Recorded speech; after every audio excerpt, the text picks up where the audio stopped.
So this article in ASME section 5 is practically the Bible of penetrant test. That's why we brought the highlights of this section. Most of the procedure is actually coming from here, do's and don'ts. So we start with T620 general. Liquid penetrant examination method is an effective means for detecting discontinuities which are open to the surface of non-porous metals and other materials. So what we learn from this sentence? First, it should be non-porous. Discontinuity should be open to the surface, and it can be for metals and other materials, so non-metals as well, wood, plastic. And it doesn't mention whether it's magnetic or non-magnetic, conductive or non-conductive. So it covers all types of metals. Because discontinuities detectable by this method are cracks, seams, laps, cold shots, laminations, and porosity.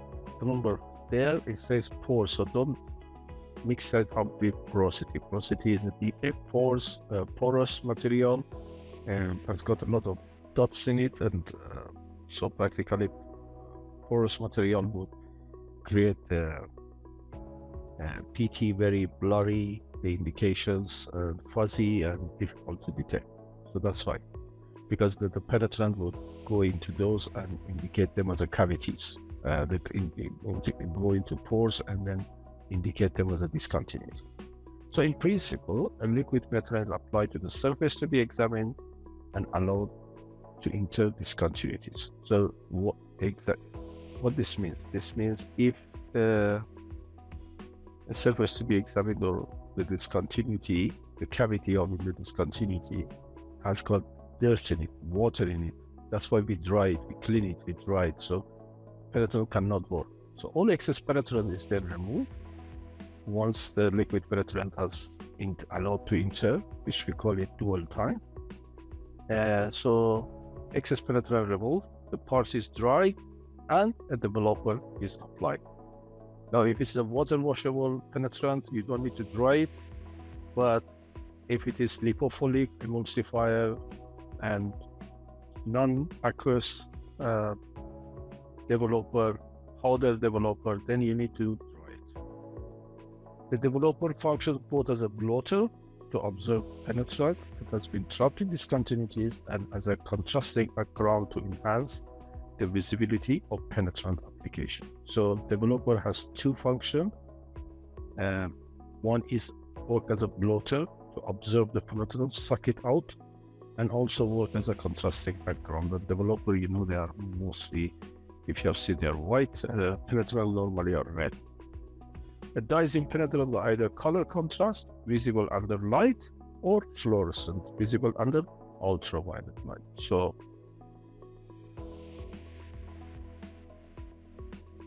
that's self-explanatory. Written procedure requirements. Now this table tells you about the written procedure requirements, and you can see that almost everything is an essential variable. Personal qualification, material shape, and post-examination cleaning technique is the only ones that are non-essential. For example, surface preparation even is essential parameters. Method of applying penetrant, a method of removing excess penetrant, method of applying developer, minimum maximum periods between steps, decreasing penetrant dwell time, increasing the developer time, minimum light intensity, surface temperature, performance demonstration. So these all are essential parameters. So you can see that PT or liquid penetrant test is very, very sensitive to all the parameters, and it became non-essential variables. Now, what are the essential variables? What it means is that if any of these essential variables is changed, then you have to requalify the procedure by, say, by comparator block. You hit a null indication there. So under new conditions, then you should show those artificial flow or discontinuity. So that way you can requalify that. And if there is non-essential variable like personal qualification has changed from ASME to European standard, material shape has changed, or any post-examination cleaning technique has changed, so you don't need to requalify the procedure. But anyway, you have to revise the procedure. So both essential and non-essential, you have to revise the procedure, and only for essential variable you need to requalify the procedure. Changeover requirement says as essential variable shall require requalification. Change of requirement as non-essential does not require requalification. However, all changes of essential and non-essential variables from those specified shall be within the procedure shall require revision or addendum to the written procedure. Minimum maximum step times. This table 6 to 1.3 gives you a minimum maximum step limits for steps in penetrant testing. As you can see in your procedure, you should mention say drying after preparation, the minimum drying time you have to mention. You don't need to mention the maximum times. The minimum drying time, penetrant dual time, you should mention a minimum and maximum times. And also pre-rise, maximum immersion, water emulsifier sphere, depending on the type of the penetrant. Drying after penetrant removal, solvent removal penetrant, there should be a maximum, and developing and interpretation time, there should be a minimum and maximum times. So this should be mentioned as applicable in the yield procedure. Control of contaminants. So practically there should be a certificate for penetrants that says the batch number and test results obtained. And for if you're testing PT on nickel-based alloys, austenitic or duplex stainless steel and titanium, then there should be also a certificate of containment content, which means we'll go through this. Is 0.1% for chlorine and fluoride, or 250 ppm halogen, because those elements would damage such material, they corrode them. And surface preparation, you can do as welded, as rolled, as cast, or as forged. Surface preparation can be done by grinding, machining, or other methods. May be necessary. That means if it is necessary, because where surface irregularities could mask the indication. Now, prior to each liquid penetrant examination, you have to clean the area free from dirt, grease, lint, scale, welding flux, weld spatter, paint, oil, other matter that could obscure surface openings 1 inch beyond that area of interest. So it's 1 inch is because that make absolutely sure the area of interest is completely free of all this dirt, any possible dirt, grease, or any. So it's not obscuring.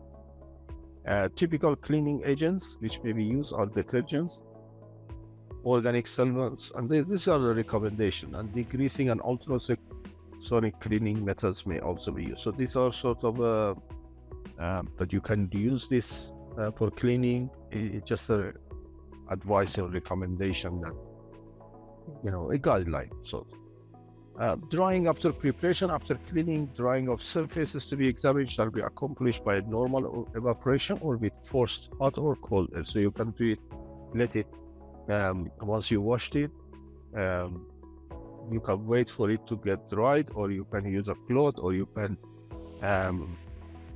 use a hair dryer, for example, to dry it, or you just let it the normal evaporation time, take it time to dry. Minimum period of time shall be established to ensure that cleaning solution has evaporated prior to application of penetrant. As you can see on this table, drying, there should be a minimum time There's no maximum for this. Now, techniques, either a color contrast penetrant or a fluorescent penetrant shall be used with one of the following three penetrant process. So we have water washable. This is, they take their name from how you remove the penetrant. Water washable, wash it with water after applying the penetrant, post emulsifying, and then solvent removable. They remove it with solvent. And the order of sensitivity is from A to C. So solvent removal with the highest sensitive and water the least. Now, each method can be done with visible light, or if the penetrant has got fluorescent in it, then with black light or fluorescent light. So 3 multiplied by 2, you will have a total of 6 in liquid penetrant techniques. Now, techniques for standard temperature shall not be, the temperature range shall not be less than 40 degrees Fahrenheit to 125 degrees Fahrenheit, or 5 degrees centigrade, between 5 to 52. If you want to do beyond this temperature, you have to qualify the procedure. Okay. Restrictions: fluorescent penetrant examination shall not follow color contrast penetrant examination. So because there might be contamination and mixing, so don't do color contrast exam or water washable, whatever it is, with visible light, and then follow it up with a fluorescent penetrant. That's not allowed.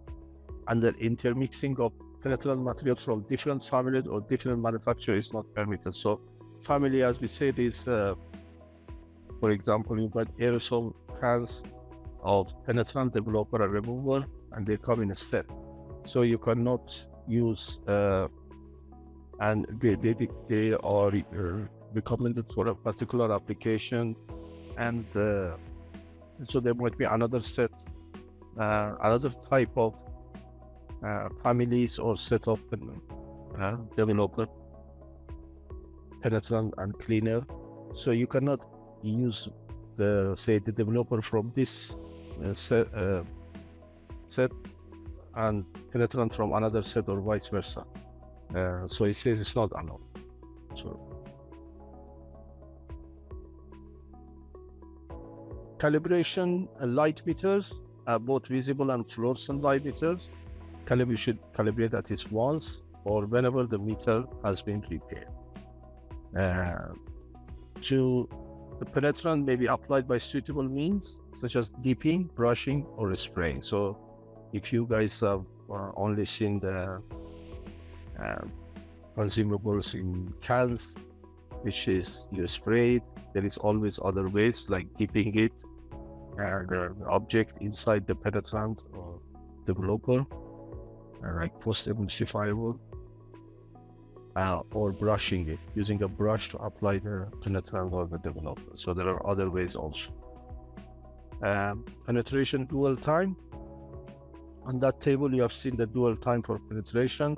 The maximum dwell time shall not exceed 2 hours, or as qualified by demonstration for a specific application. Regardless of length of dwell time, the penetrant shall not be allowed to dry. If for any reason the penetrant does dry, the examination procedure shall be repeated, beginning with the cleaning of examination surface. So this is a dwell time. You can see for aluminum, steel, brass, bronze, it's 5 minutes. And here also again they mentioned 50 degree to 125 degree for temperature range. You've seen that there it was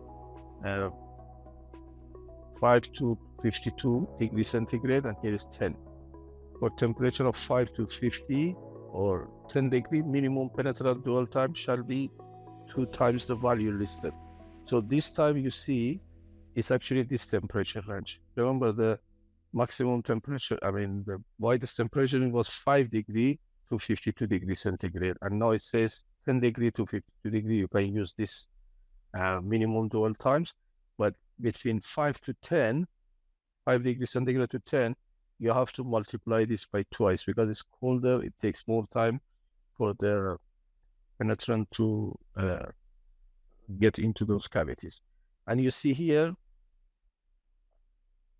for lapse cracks, because they are very tiny, the cracks have got tiny space, so it takes more time, 10 minutes.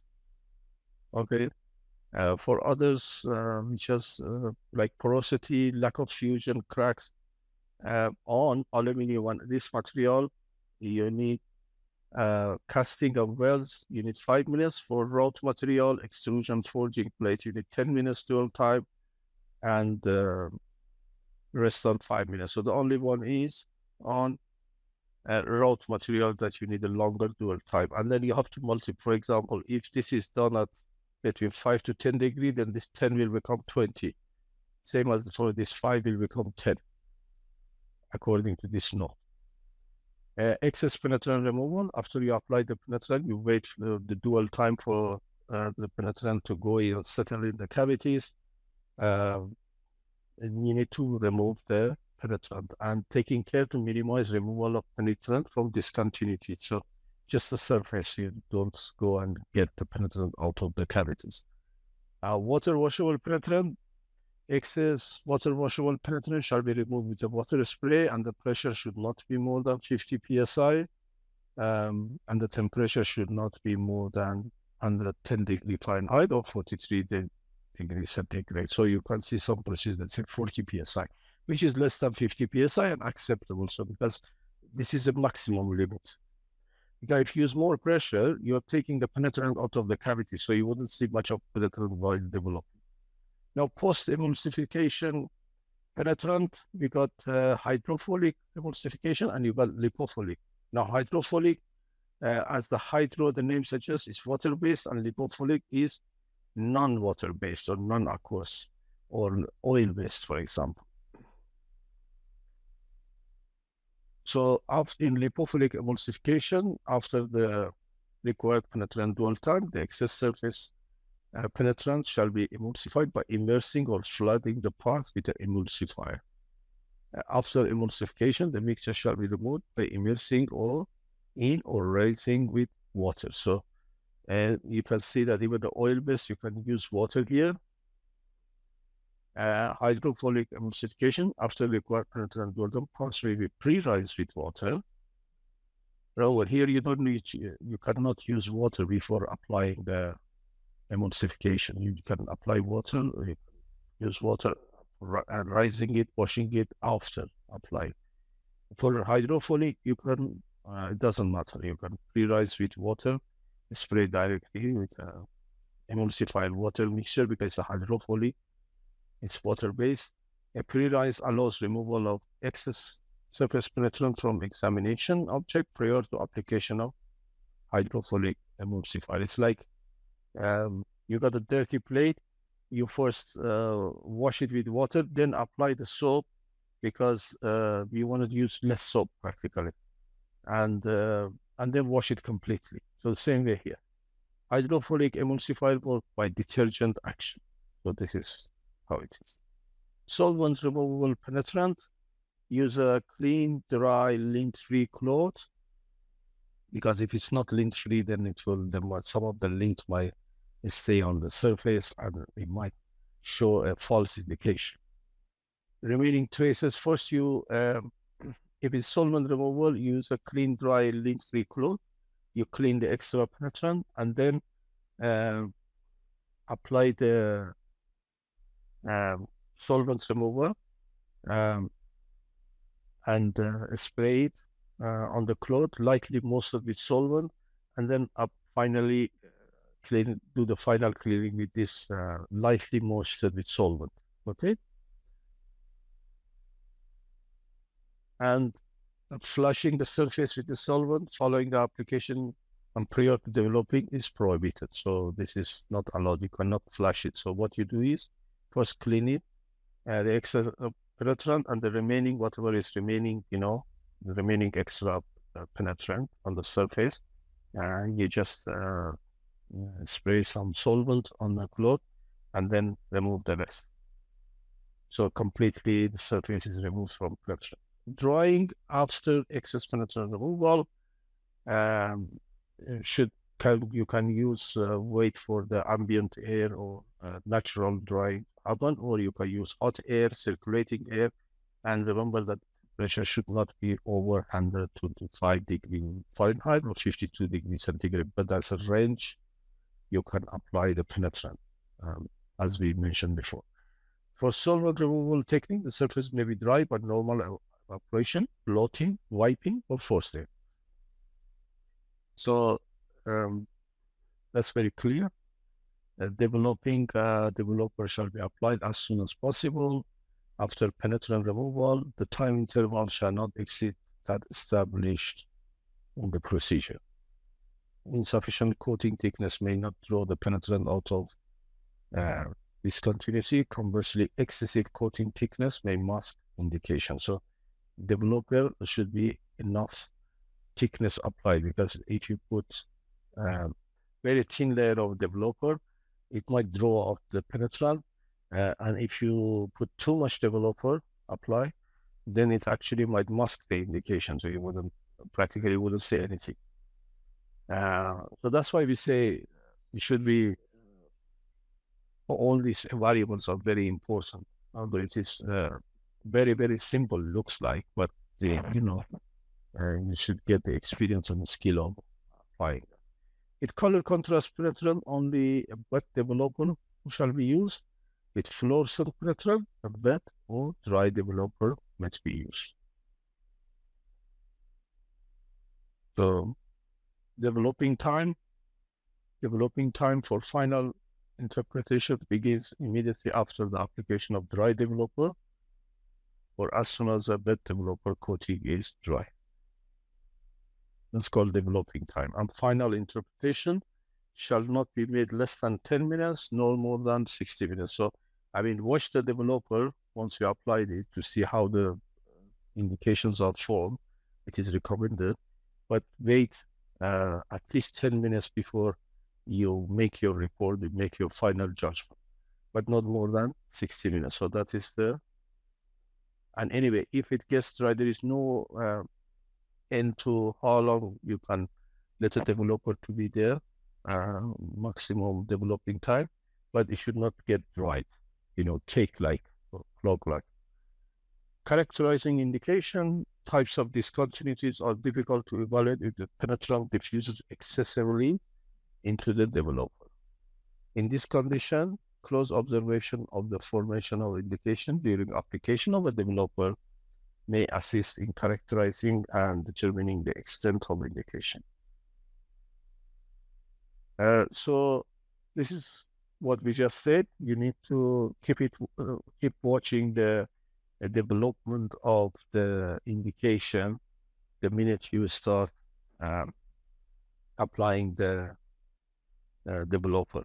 See how it is formed, and at least wait 10 minutes before you pass your final judgment about the type of indication, so that that's fully developed. But then some of the discontinuities, they actually diffuse excessively into developer. So if you just apply developer, leave it and come back an hour later, you might see a very fuzzy situation where lots of penetrant diffuse excessively into developer. So you see a fuzzy picture, you don't know how that happened. So that's why they say watch it when you're up, after you apply the developer. Color contrast penetrants. The developer forms a reasonably uniform white coating. Surface discontinuities are indicated by bleeding of the penetrant, which is normally a deep red color that stains the developer. And inadequate cleaning may lead to leave an excessive background, making interpretation difficult. So you see here, if you don't do proper cleaning before applying the developer. And illumination of the examination surface is required for evaluation of indication. Maximum light, minimum light intensity for white light is 100-foot candle or 1076, or in simple form 1000 lux. The light intensity, natural or supplemental white source, shall be measured with a light meter And verification of license is required to be done only one time and documented and maintained on file. Now, fluorescent penetrant shall be performed in darkened area with ambient white light of 2-foot candle. So the ambient light should not be more than 2-foot candle or 20 lux, and wait for 5 minutes before performing examination.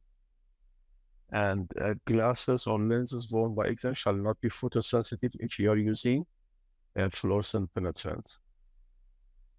Examination shall be illuminated with UV light between 320 to 400 nanometer, but normally it's with a peak at 365 nanometer. That's black light because the human eye can only detect 400 to 700 nanometer electromagnetic range of waves, and light being one of them.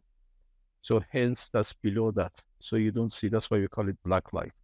But then it get absorbed by fluorescent and emits light within the human eye visible range. UV lights shall achieve a minimum of 1000 microwatt per centimeter square on the surface of part being examined throughout the examination. And evaluation, all indication shall be evaluated as per the acceptance standard of reference code section. So as per the spec, if you are working in a project or a construction code. Say it's a pressure vessel, then it's a ASME section 5. So piping is a ASME D31.3. And discontinuities at the surface will be indicated by bleed out of the penetrant, and localized surface irregularity due to machining marks or other surface condition may produce false indication. And hence why the surface preparation is important. Record of indications. If non-rejectable indication is required by referencing code section or a specification the project, then you should also record them. Otherwise, you only record the rejectable indications. And as a minimum, the type of indication, you should say that whether it is linear or rounded. And linear, the length is more than 3 times the width. Rounded, the length is less than 3 times the width. That's the definition of rounded or linear indication. You should also mention the location and extent of it, like a linear indication, 50 millimeter long from this point to this point. So that's a minimum requirement. And examination records for each examination, following information shall be recorded. So this is mandatory.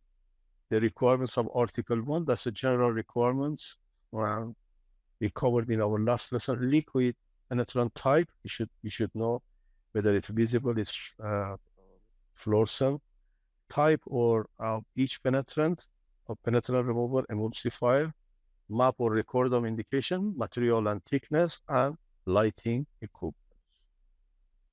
And there is also some mandatory appendix, control of contaminants.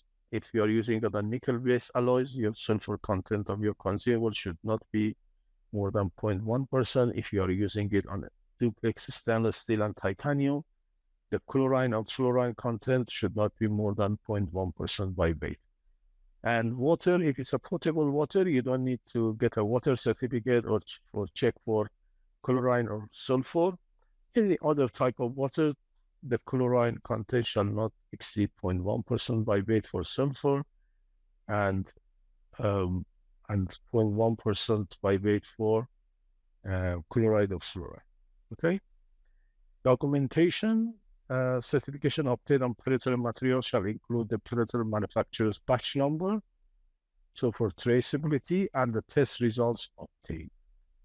Qualification techniques for examination at non-standard temperature. So here, if you want to do beyond this temperature range, that's 5 degrees centigrade to 52 degrees, you have to requalify. It's simple as that. Materials, these are comparator block, and the dimension is for guidance only. It's not mandatory, but it says a block shall be made of aluminum, but I've seen that there is chromium plate, steel plate, I've also seen. So the reason it's aluminum is you can create false crack much easier and better here on aluminum blocks. and there are 2 blocks, so you can or you can do it this way. You do on one, you create the cracks in all of them, and then cut it into 2, makes 2 blocks, so comparator block. So this can, if you change the temperature or any essential variable under new essential variable, you do under previous essential variable you do on A, and the new essential variable you do on B. You compare the results and see if they are the same. You get the same sensitivity, then that's fine. You can also get different sets of penetrants and see, compare their sensitivity. So, and if you want to requalify or qualify a procedure, you do a call on these blocks with a non-defect size, and they call it temperature block. So temperature less than 40 degrees, it's all mentioned. You do it on a block B after the block B after the block and all materials have been cooled and held at the proposed temperature, and then compare the blocks to each other. So if you see the indication on block B, essentially the same as obtained on block A during examination at a normal range, then the proposed procedure shall be considered qualified for use. Procedure qualified at temperature lower than 5 degrees shall be qualified from that temperature to 5 degrees. So remember, you cannot, if you have used the procedure, say less than 5 degrees, so you can only use the, that means it's not extending the range. So from that degree, if say from 0 degree to 5 degrees centigrade, you can use it if you have qualified it for that temperature. Yeah. So you cannot use it from 0 degree to 52 degree. You have to use the original temperature, which was on the normal range. So it's only within that range that's been qualified or requalified in that case. Thank you.